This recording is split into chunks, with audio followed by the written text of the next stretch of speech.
రాస్తాను. So first gerund అంటే ఏంటి మనకి, దాన్ని ఒక వెర్బల్ నౌన్ అంటాం. ఓకే, ఈ వెర్బల్ నౌన్ ని మనము ఏం చేస్తాం, సబ్జెక్ట్ ప్లేస్ లో అలాగే ఆబ్జెక్ట్ ప్లేస్ లో సెంటెన్సెస్ ని ఫామ్ చేయడానికి యూజ్ చేస్తాం. సో జెరండ్ ఎలా ఉంటుంది మనకి, v1 plus ing is gerund. For example eat, eating. Okay, ఇలాగ మనకు ఉంటుంది. నేను కొన్ని జెరండ్స్ రాస్తాను, వాటితో సెంటెన్సెస్ ఎలా రాయొచ్చో మీరు ట్రై చేయండి. నేను కూడా మీతో పాటు ట్రై చేస్తూ ఉంటాను సైమల్టేనియస్ గా. సో ఫస్ట్ ఈటింగ్ తోనే చిన్న పదాలు తీసుకుందాం, మనకు పెద్ద పదాలు ఎందుకు, చిన్న పదాలతోనే పెద్దగా. ఓకే, వర్డ్ నుంచే సెంటెన్స్, సెంటెన్స్ నుంచే కన్వర్జేషన్, కన్వర్జేషన్ నుంచే speeches.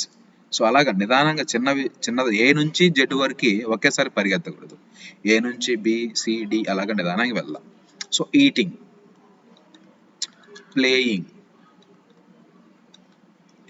So fighting, cleaning.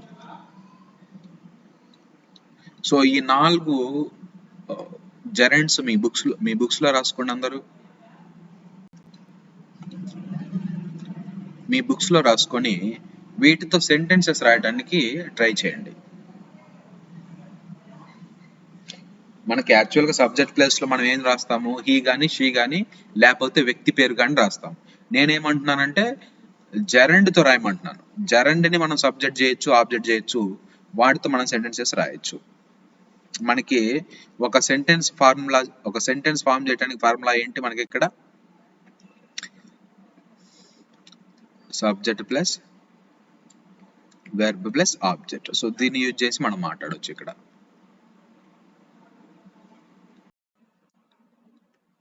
Okay, నేను ఈటింగ్ తో రాస్తున్నాను. సో ఫస్ట్ సబ్జెక్ట్ ప్లేస్ లో యూజ్ చేద్దాం అనుకుంటున్నాను ఈటింగ్ ని.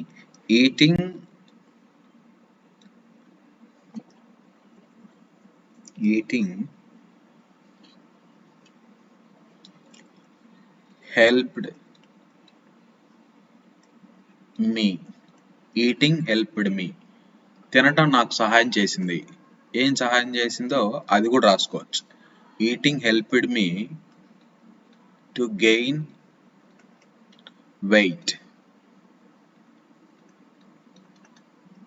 తినటం నాకు సహాయం చేసింది ఎలాగా, టు గెయిన్ వెయిట్. కొంతమంది చాలా బక్కగా ఉంటారు, ఓకే, ఫీబుల్ అంటారు.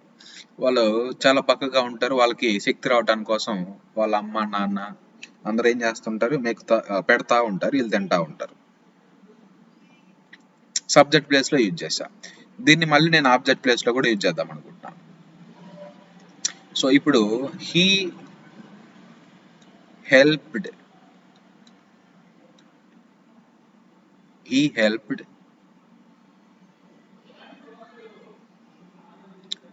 okay, he helped me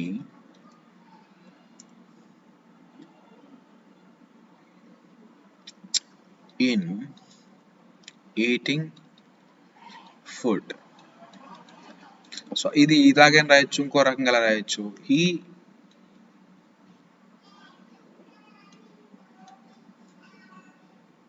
stopped. ఇది పర్ఫెక్ట్ గా ఉంటుంది. he stopped eating too much. So ఇక్కడ ఎలా వచ్చింది, ఇక్కడ సబ్జెక్ట్ ప్లేస్ లో యూజ్ చేశా, ఇక్కడ ఆబ్జెక్ట్ ప్లేస్ లో యూజ్ చేశా. ఇది కాదు, ఇది రాసుకోవద్దు.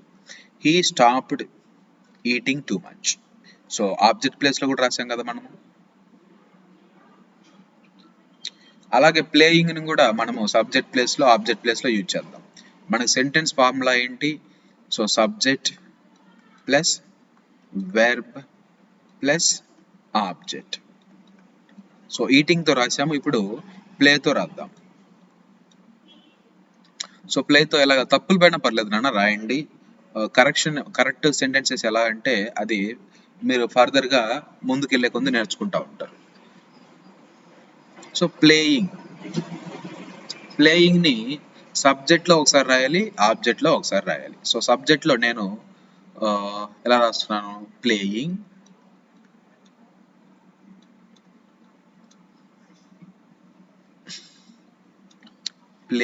Made me strong. సో ఆడటం నన్ను బలవంతుడిగా చేసింది. Okay, playing made me strong.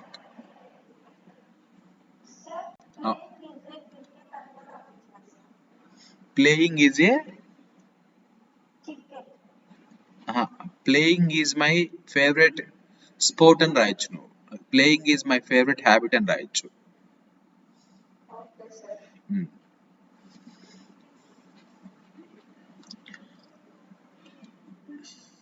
So subject place లో యూజ్ చేశాను. మ్యూట్ యువర్ సెల్ఫ్ నాన్న. రాజేష్ చెప్పు.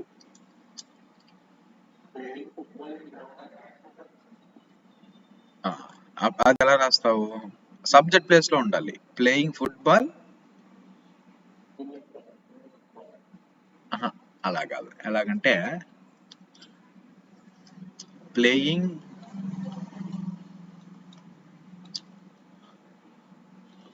ఫుట్బాల్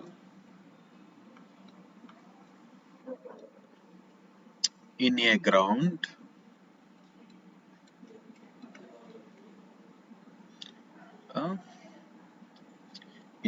ఇదంతా సబ్జెక్ట్ అవుతుంది. సో ఇందులో ప్లేయింగ్ అనేది జెరండ్ గా ఉపయోగపడుతుంది. సో దీని తర్వాత వెర్బ్ రావాలి. దీని తర్వాత వెర్బ్ ఏమొస్తుంది? Playing football in the ground. ఆటలు, ఫుట్బాల్ అనే ఆట గ్రౌండ్ లో ఆడటం వల్ల నీకేం జరిగింది?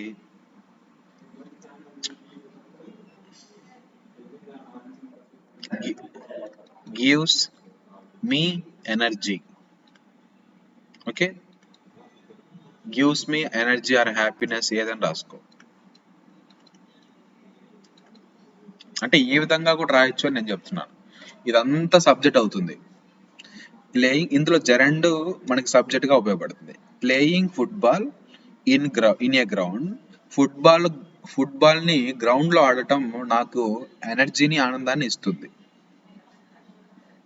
అర్థమైందా రాజేష్?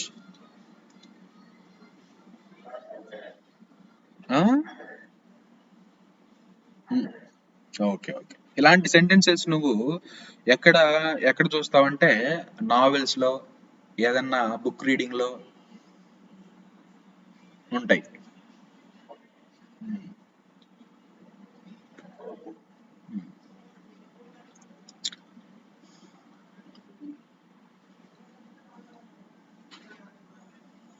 ఇప్పుడు ఆ సబ్జెక్ట్ ప్లేస్ లో యూజ్ చేసాము. ఆబ్జెక్ట్ ప్లేస్ లో ఎలా యూజ్ చేద్దాం అంటే ఆబ్జెక్ట్ లో ప్లేయింగ్ రావాలి. ఎలాగా ఒకసారి రాద్దాం.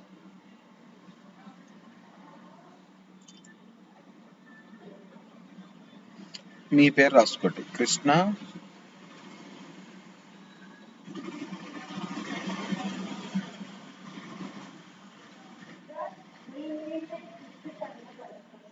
నాన్న.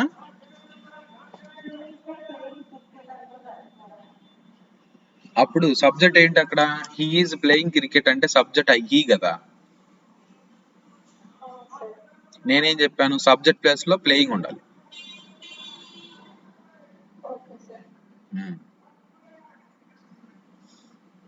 అంటే మనం సబ్జెక్ట్, ఇప్పుడు పని చేసేవాడు సబ్జెక్ట్ కదా. ఇక్కడ పని ఏంటి? పనే ప్లేయింగ్. ప్లేయింగే ఇంకో పని చేస్తుంది. ఇక్కడ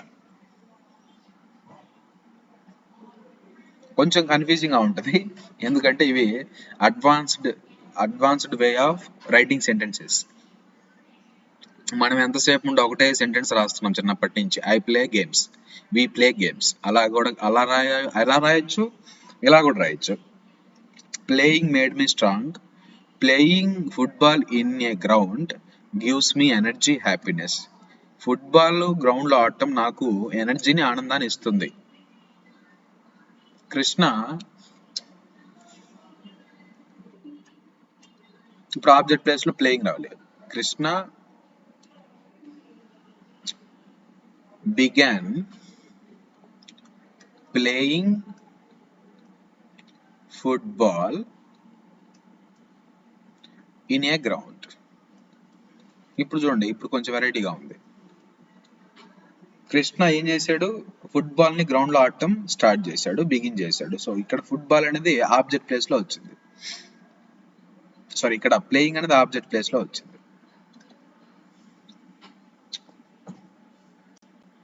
అంటే ఈ థాట్ మీకు అంత త్వరగా రాదు, ఇలా రాయాలని మీకు త్వరగా రాదు. అది నేను రాస్తూ చెప్తూ ఉంటే నీకు అర్థమవుతుంటది.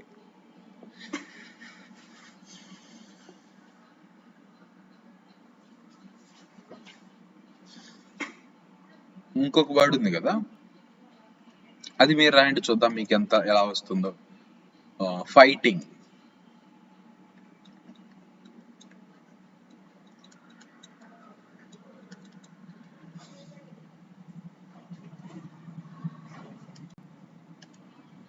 ఫైటింగ్ అనేది సబ్జెక్ట్ ప్లేస్ లో రావాలి, ఆబ్జెక్ట్ ప్లేస్ లో రావాలి.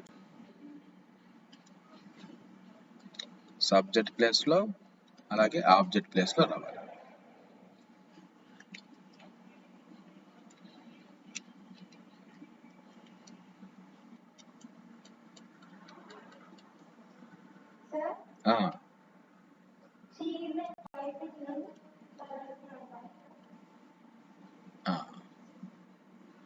షీ ఈస్ ఫైటింగ్ ఇన్ కరాటీనా. నేను దాన్ని ఇంకో రకంగా రాస్తా చూడండి. సబ్జెక్ట్ ప్లేస్ లో రావాలి. నువ్వేం చేస్తున్నావు, సబ్జెక్ట్ ని షీ చేస్తున్నావు. నేను ఏం చెప్పాను, ఫైటింగ్ ని సబ్జెక్ట్ చేయాలి.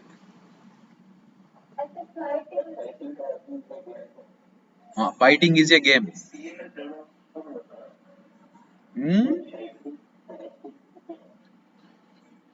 ఏంటి పవన్? అవును.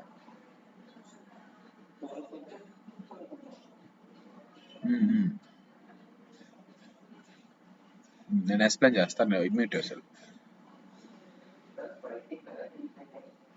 Yes, fighting karate is a game. Correct. Subject place లో ఉంది కదా.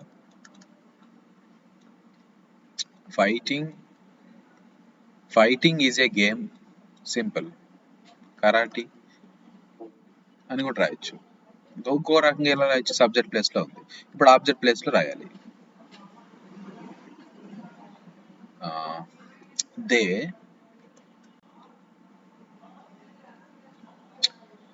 They come for fighting. వాళ్ళు ఎందుకు వచ్చారు, ఫైట్ చేయడానికి వచ్చారు. ఆబ్జెక్ట్ ప్లేస్ లో ఫైటింగ్ వచ్చిందా. దే కమ్ ఫర్ మీ కాస్త నేను మీ ప్లేస్ లో ఫైటింగ్ అని పెట్టా.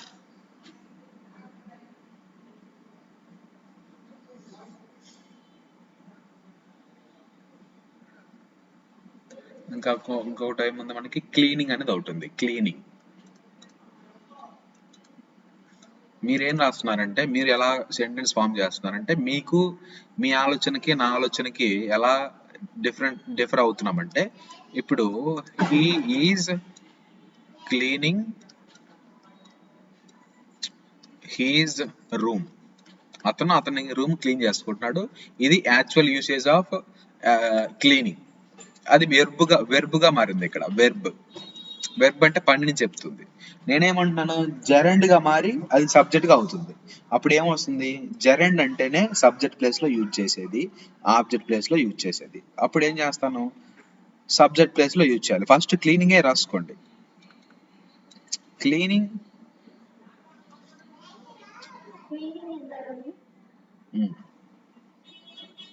క్లీనింగ్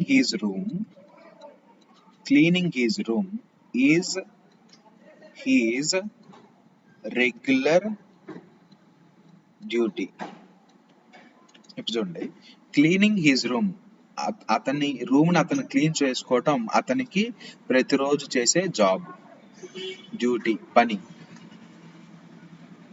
ఇలాంటి సెంటెన్సెస్ మీరు ఎక్కడ వినలేదా?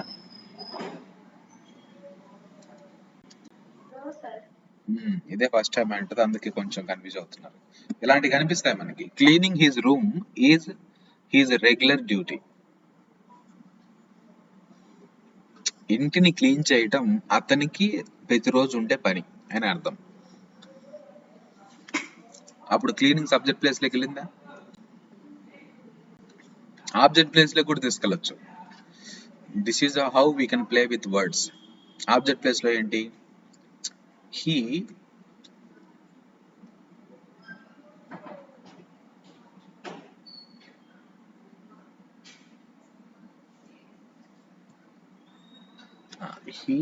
ఆబ్జెక్ట్ ప్లేస్ లో రాయాలి. he ignored cleaning. ఏం ఇగ్నోర్ చేశాడు? శుభ్రం చేయడం ఇగ్నోర్ చేశాడు, అవాయిడ్ చేశాడు, విడిచిపెట్టాడు, పట్టించుకోలేదు అని అర్థం ఇక్కడ. ఈ ఇగ్నోర్డ్ క్లీనింగ్. యాక్చువల్గా ఎంతసేపు ఉండ మనము he ignored me, he ignored his friends, he ignored his parents అని రాస్తాం. బట్ వాడు హౌస్ ని క్లీన్ చేయడం కూడా ఒక్కోసారి ఇగ్నోర్ చేస్తాడు కదా. హీ ఇగ్నోర్డ్ క్లీనింగ్ ఇక్కడ ఆబ్జెక్ట్ అయిపోయింది ఇది.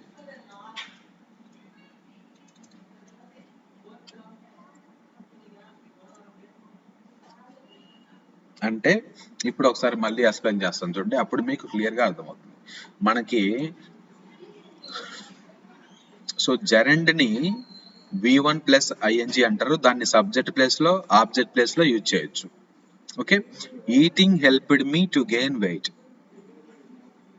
యాక్చువల్ గా he helped me to gain weight అంటాం, బట్ ఈటింగ్ తినటం నాకు హెల్ప్ చేసింది నా వెయిట్ గెయిన్ చేసుకోవటంలో. అలాగే he stopped eating too much. He stopped eating too much ఇక్కడ ఇది సబ్జెక్ట్, ఇది వెర్బ్, ఇది ఆబ్జెక్ట్. ఓకే, ఇప్పుడు వీటినే ఇన్ఫినిటివ్తో కూడా మాట్లాడచ్చు. ఇన్ఫినిటివ్ అంటే ఏంటి? ఇన్ఫినిటివ్ అంటే ఏంటి? 2 ప్లస్ v1 కదా. సో ఈటింగ్ అని ఉంది కదా ఇక్కడ, ఈ ఈటింగ్ ని తీసేసి నువ్వు డైరెక్ట్ గా దీని ప్లేస్ లో to eat helped me to gain weight. ఇక్కడ కూడా he stopped to eat too much. మనము ఒక సెంటెన్స్ ఇలా వింటుంటారు, I want to help people. ఇక్కడ టు హెల్ప్ అనేది ఇన్ఫినిటివ్, ఇక్కడ వాంట్ అనేది వెర్బ్, ఇక్కడ ఐ అనేది సబ్జెక్ట్. దీన్ని ఇంకో రకంగా కూడా రాయొచ్చు, ఐ వాంట్ హెల్పింగ్ పీపుల్, ఇలాగా. సో అదే విధంగా నేను ఇక్కడ రాశాను, eating helped me to gain weight, he stopped eating, or to eat helped me to gain weight, he stopped to eat too much. అలాగే ప్లే తో కూడా మీరు ఇన్ఫినిటివ్ జెరండ్ ప్లేస్ లో ఇన్ఫినిటివ్ పెట్టచ్చు. అర్థమవుతుందా నన్ను ఏమన్నా?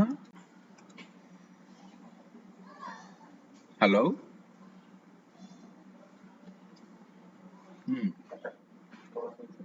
ఓకే, ఇది కొంచెం అడ్వాన్స్ టాపిక్ నాన్న. ఇనిషియల్ గా అర్థం అవ్వదు, but in later on you will understand how useful these are, gerunds and infinitives. So playing made me strong. ఆ ప్లేయింగ్ ప్లేస్ లో ఇన్ఫినిటివ్ కూడా పెట్టచ్చు. ఇన్ఫినిటివ్ అంటే 2 ప్లస్ v1. సో v1 ఏంటి? Play. To play made me strong. ఇక్కడ playing football in a ground gives me energy. అప్పుడు to play football in a ground gives me energy. ఇక్కడ Krishna began to playing football in a ground. So Krishna began to play అని కూడా రాయొచ్చు, playing అని రాయొచ్చు, to play అని కూడా రాయొచ్చు, దాని రీప్లేస్ లో రాయొచ్చు అనమాట. అలాగే fighting is a game, to fight is a game అని కూడా రాయొచ్చు. దే కమ్ ఫర్ ఫైటింగ్, దీన్ని ఎలా రాయొచ్చు? They come for to fight. అలాగే cleaning his room he's a regular duty. To clean his house, okay, or his room, his regular duty. He ignored cleaning, అలా రాయొచ్చు. he ignored to clean అని కూడా రాయొచ్చు. అంటే జెరండ్ ని infinitive ని మనం ఒకే టైంలో ఒకే సబ్జెక్ట్ ప్లేస్ లో ఆబ్జెక్ట్ ప్లేస్ లో రీప్లేస్ చేసుకుంటూ రాయొచ్చు. సో ఇలాగ మీరు సెంటెన్సెస్ ని, నేను కొన్ని జెరండ్ ఇన్ఫినిటివ్ ఇస్తాను, ఒక 10 ఇస్తాను, మీరు ఎలా రాస్తారో చూద్దాం. 5 ఇస్తాను, ఆ 5 ని మీరు ఇలాగ రాయండి, both infinitive and gerund. Okay, gerund ఇక్కడ ఇన్ఫినిటివ్. సో ఇన్ఫినిటివ్ అంటే 2 ప్లస్ v1, జెరెండ్ అంటే v1 ప్లస్ ing.